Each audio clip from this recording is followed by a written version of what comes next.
Alhamdulillah akhirnya daripada tahun 2022 sebab kita terlalu banyak benda yang tak boleh buat that time. So inilah hasil dia. Kebaikan untuk keluarga, tapi kadang-kadang pilihan kita, kadang-kadang bukan pilihan kita, itu kadang ketentuan dia. Bila berlaku sesuatu tu kita terima, tapi macam mana kita nak recompensate, macam mana kita nak perbaiki diri balik. Lepas banyak tahun juga lah, sebab kita pembikinan pun 2022. So ni dah masuk 2025 kan, dah nak masuk tahun baru. I memang rasa happy sebab ini filem pertama yang saya berlakon, dapat audition. So memang saya rasa lega. I feel very happy lah, this film finally come out. Masih lagi nervous sebab maklumlah first film kan, tapi saya harap agar para penonton mengambil iktibar dan pengajaran, dan apa-apa kritikan saya terima secara terbuka untuk saya perbaiki di masa depan.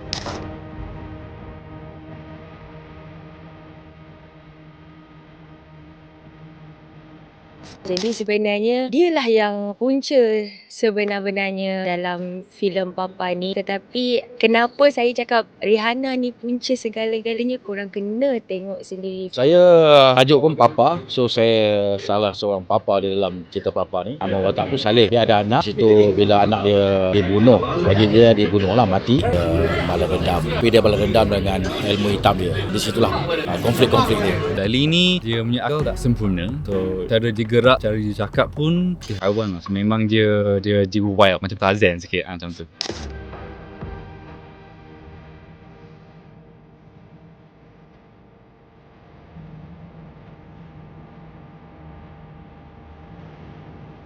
Kepada semua penonton, saya harap dapat mengambil pengajaran daripada filem ini. Sebarang kekurangan dan kelemahan, dia bersedia untuk menerima teguran. Yang penting kita sokong filem tempatan. Pada waktu yang sama, semoga para penggiat industri ini dapat menjaga kualiti filem. Setiap filem saya akan buat yang lain-lain. Saya pastikan saya buat lain-lain. Saya pastikan wajah saya jadi lain.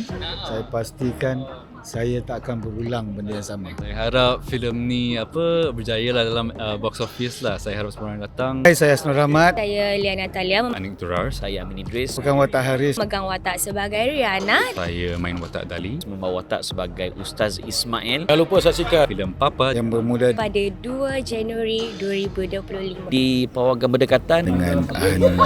Bye! Sisa.